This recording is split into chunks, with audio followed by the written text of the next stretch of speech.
Delphi murder case. Police are stepping to the podium right now. Yes, this is from 2017, an update on an arrest made. We're listening to the latest. Into the murders of Abigail Williams and Liberty German. Before we get started, I'm going to introduce to you our speakers, Superintendent of the Indiana State Police, Doug Carter, the Carroll County Sheriff, Tobe Lesenby, and the Carroll County Prosecutor, Nick McClelland. I'd like to remind everyone that this continues to be an active and ongoing investigation. At the conclusion of this press conference, we are going to answer a limited amount of questions out of respect to the investigation and the process that will follow today. We will not discuss evidence that is related to this investigation. On behalf of the Delphi Double Homicide Task Force, thank you all for your continued support. I would now like to introduce to you our first speaker, Superintendent of the Indiana State Police, Doug Carter.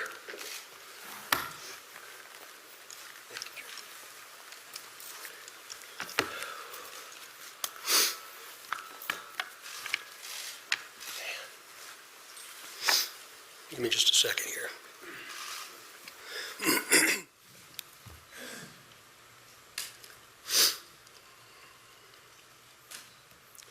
Seldom do I have prepared remarks, but today is different because I do not want there to be any confusion or ambiguity with what I will say.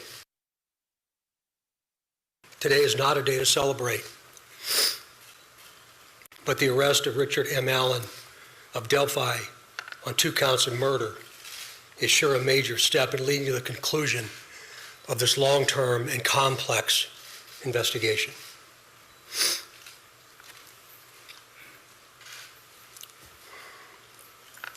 First, I'd like to speak directly to Anna, Mike, Becky, Kelsey, your extended families, along with the entire Delphi community that certainly has grown and now includes our nation and even many countries around the world. I am proud to report to you that today, actually last Friday, was the day, and an arrest has been made. Thanks to literally hundreds of media outlets that have been steadfast in reporting and keeping the memories of Abby and Libby front and center. Many of you in the room have developed relationships with me personally, and you know I always have a personal perspective, and today's no different. But from a very personal perspective, you all have provided inspiration and support, even while oftentimes frustrated with us and me. You continue to encourage the efforts, and you too believe that one day we would all be here participating and sharing this news. To the entire law enforcement community, which includes all local, state, and federal agencies, which are far too many to specifically mention today, thank you, thank you, thank you. We are going to continue a very methodical and committed approach to ensure that if any other person had any involvement in these murders in any way, that person or persons will be held accountable. Since the murders of Abby and Libby 2,086 days ago, the daily investigative team has worked tirelessly and is certainly worthy of mention today.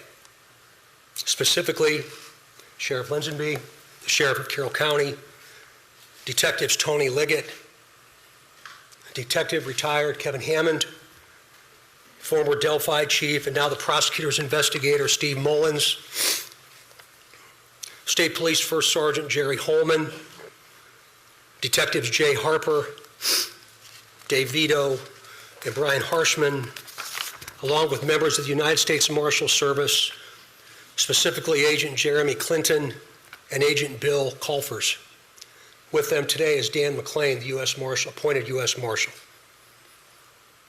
Our state police analyst, our scientist, from many different disciplines within our laboratory division,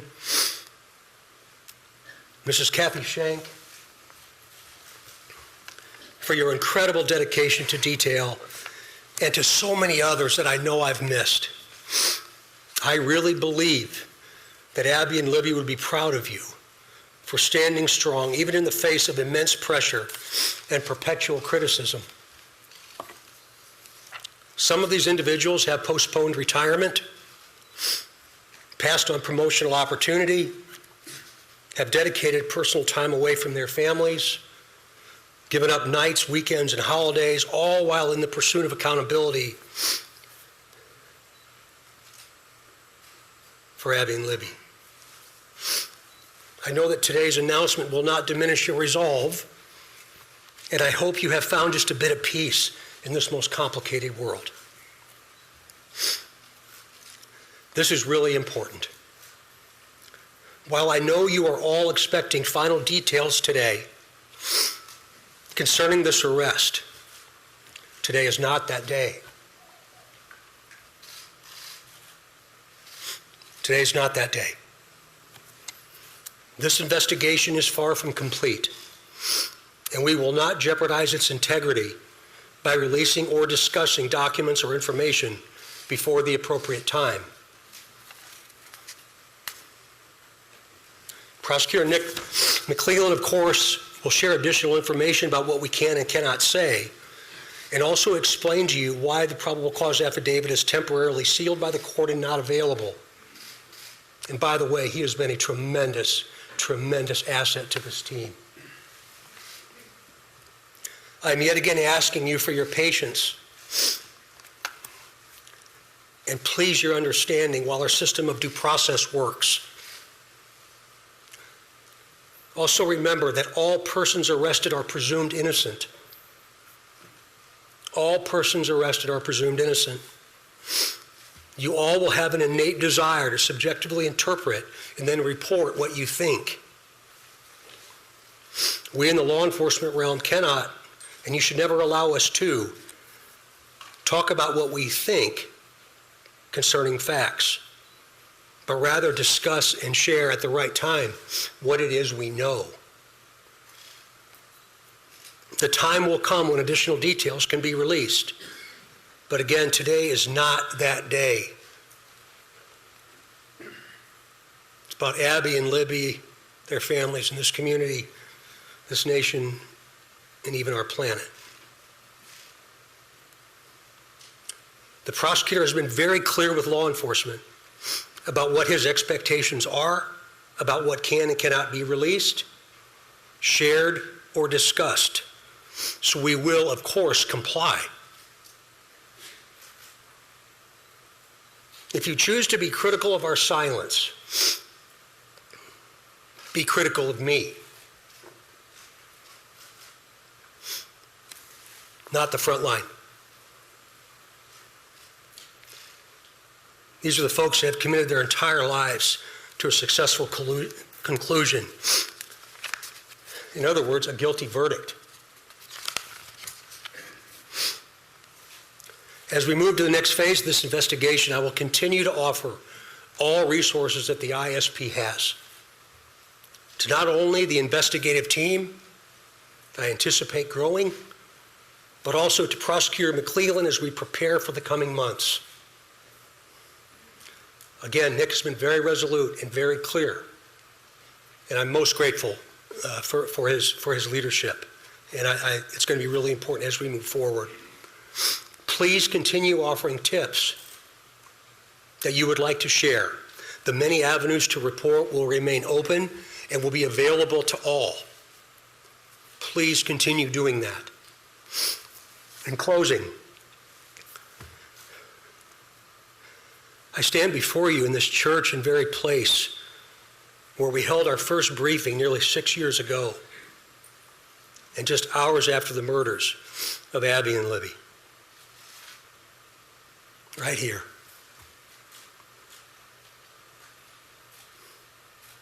Pulling in today, I wasn't really sure what emotion I would experience. But peace came over me. And I didn't expect that to happen. And I hope all of you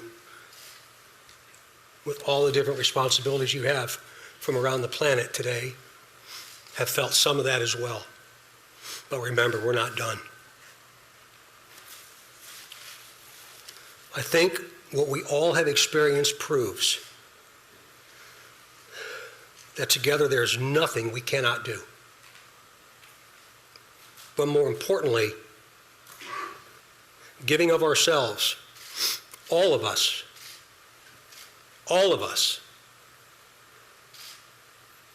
giving of ourselves matters more than what we could ever receive.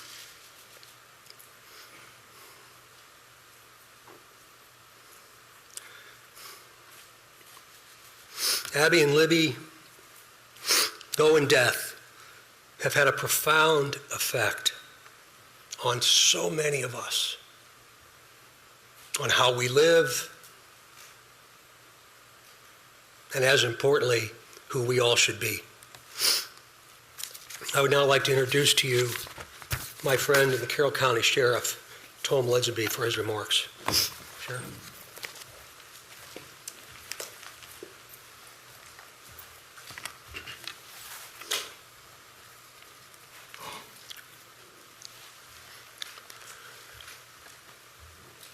I believe in a God of justice and righteousness.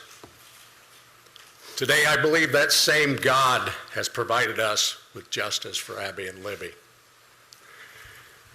As Sheriff of Carroll County, Indiana, I want to publicly and sincerely thank each individual who played a role in helping us during this 5.5-year investigation. Whether it was in an investigative capacity, providing tips, cards or letters of suggestions or encouragement, phone calls, and thousands of other countless ways of communicating. I earnestly thank those who prayed for this moment in time. We now move forward through the Indiana criminal justice system, allowing the system to provide its due diligence and process in providing that justice which is owed Abby and Libby, their families, and this community. Thank you.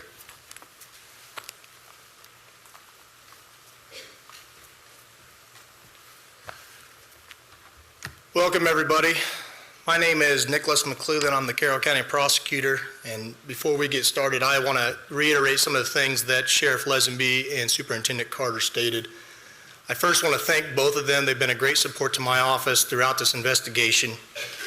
They've always been there for a phone call and always been willing to help a hand or a line of assistance to me and my office during this investigation. I want to thank the team behind me. This is the Homicide Task Force team that we've put together. Thank them and thank their families for being so understanding for the many nights they've worked away from their families, away from their children. There are many dates in a lifetime that you're going to remember. The date your children are born, the date you're married, the date you buy a first house, the date Abby and Libby went missing. One of those dates was last Friday, October 28, 2022. At that time, we had gathered evidence to formulate a PC that we submitted to the court, and the judge did find probable cause for an arrest of Richard Allen. He's been charged with 2 counts of murder for the murder of Abigail Williams and Liberty German. This investigation is still very ongoing. We're keeping the tip line open, the tip email open. We encourage everybody to continue to call in tips, not only about Richard Allen, but about any other person that you may have.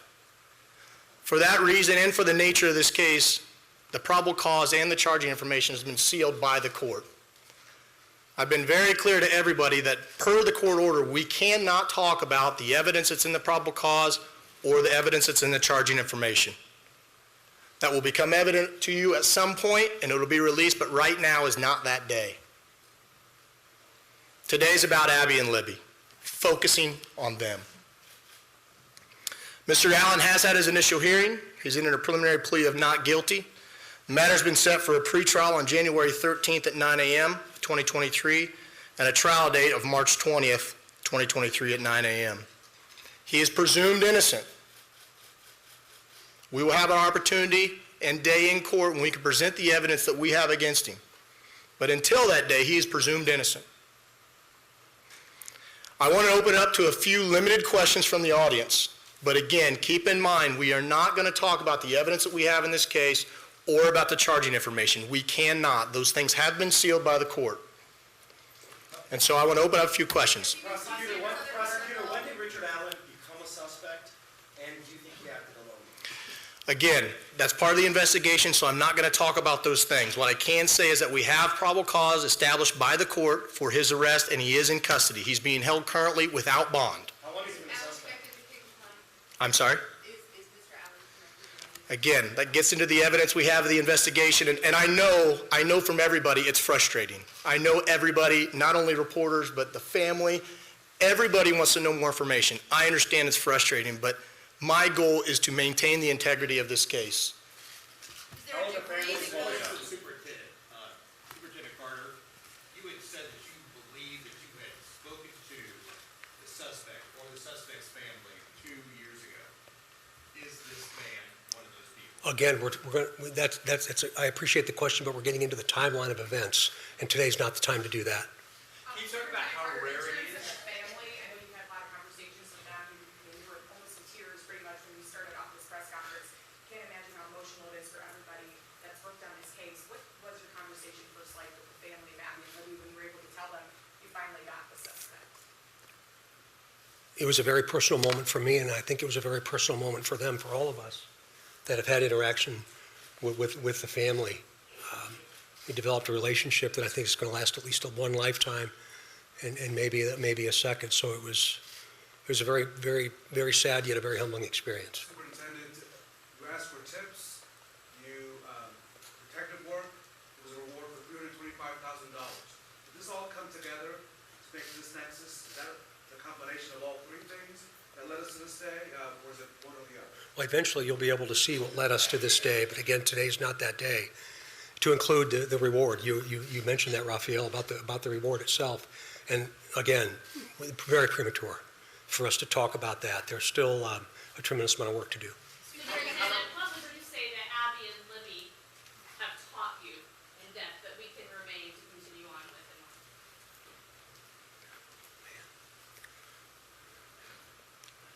I think probably resilience and understanding the value of each and every day. That today was the day, but I didn't anticipate they ever thought today would be their day. And I feel like I've known them for a long time. Is somebody else involved in this case?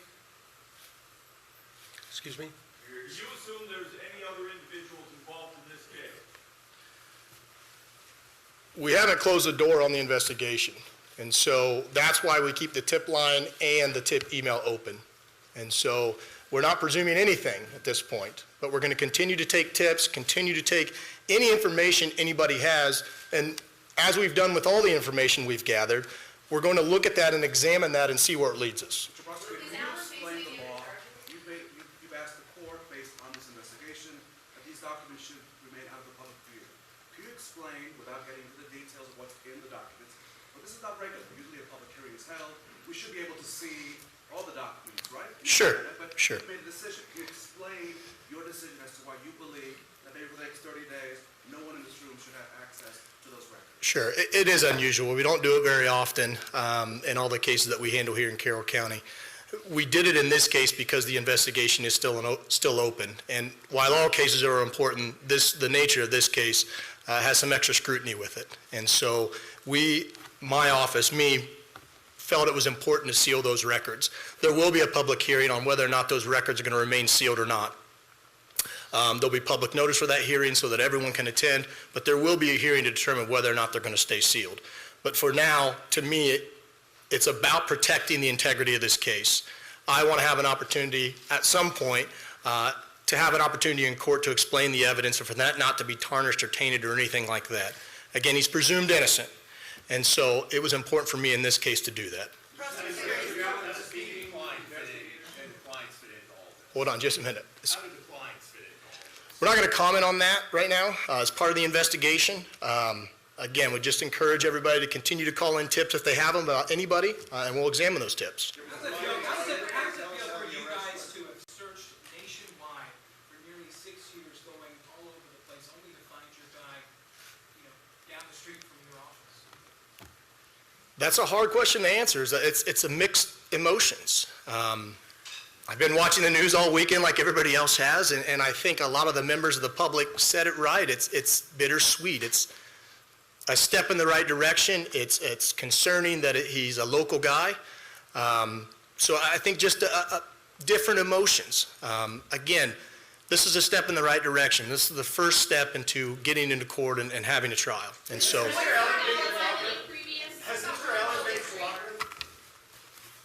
All right. That concludes our press conference today. Shortly, I will be releasing a press release that will have his photo and a couple more details that'll also be here for handout. That'll also be on the Indiana State Police Lafayette Post Facebook page. All right, we were just hearing the latest from Indiana State Police. Several